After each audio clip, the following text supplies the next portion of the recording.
Hello बच्चों। तो आज आपकी रचना में हम फिर से हाजिर हैं आपकी आकृति की बुक में एक नए पाठ के साथ।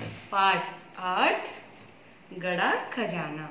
तो चलिए शुरू करते हैं।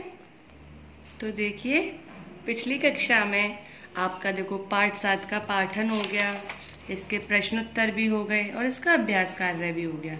अब जो है इसका भाषा ज्ञान, इसमें आपका व्याकरण शुरू हो गया है। व्याकरण बेटा जब हमारा पाठ 8 आपका कंप्लीट हो जाएगा, उसके बाद हम अपना व्याकरण यानी कि ये वाली एक्सरसाइज जो है बाद में करेंगे। आज हम एक पाठ 8 गड़ा खजाना का पाठन करेंगे। तो चलिए शुरू करते हैं।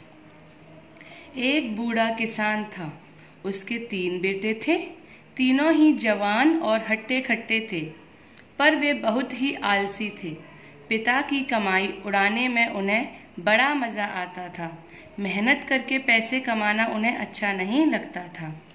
एक दिन किसान ने अपने बेटों को बुलाकर कहा, देखो, तुम लोगों के लिए मैंने अपने खेत में छोटा मोटा खजाना गाड़ रखा है। तुम लोग खेत को खोद डालो और उस खजाने को निकालकर आपस में बांट लो। दूसरे दिन बहुत सवेरे उस किसान के तीनों बेटे कुदालियां लेकर खेत पर पहुंच गए और खुदाई शुरू कर दी। उन्होंने खेत की एक एक इंच जमीन खोद डाली, पर उन्हें कहीं भी खजाना नहीं मिला। अंत में निराश होकर वे पिता के पास पहुंचे। उन्होंने कहा, पिताजी, हमने पूरा खेत खोद डाला, पर हमें कहीं भी खजाना नहीं मिला। किसान ने जवाब दिया, कोई बात नहीं, तुम लोगों ने खेत की बहुत अच्छी खुदाई कर दी है। अब मेरे साथ आओ, हम इसकी बुआई करें। बाप बेटों ने मिलकर खूब लगन से खेत की बुआई की। संयोग से उस वर्ष बरसात भी समय पर और बहुत अच्छी हुई। खेत में खूब पैदावार हुई। फसल पक जाने तक खेत की शोभा देखते ही बनती थी।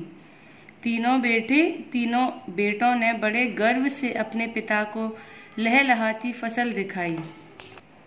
किसान ने कहा, वाह, क्या खूब फसल हुई है। यही है वह खजाना जिसे मैं तुम लोगों को सौंपना चाहता था। अगर तुम लोग इसी तरह कड़ी मेहनत करते रहोगे तो ऐसा ही खजाना तुम्हें हर वर्ष मिलता रहेगा। तो कैसा लगा बेटा आपको पाठ? इस पाठ में क्या बताया है कि हमें कुछ भी पाने के लिए मेहनत करनी चाहिए और बिना मेहनत के किसी भी फल की इच्छा नहीं करनी चाहिए। जो भी मेहनत करते हैं हम और उसके बाद जो हमें फल मिलता है वो सोने चांदी से भी ज्यादा कीमती होता है, यानी कि बहुत अच्छा होता है ना।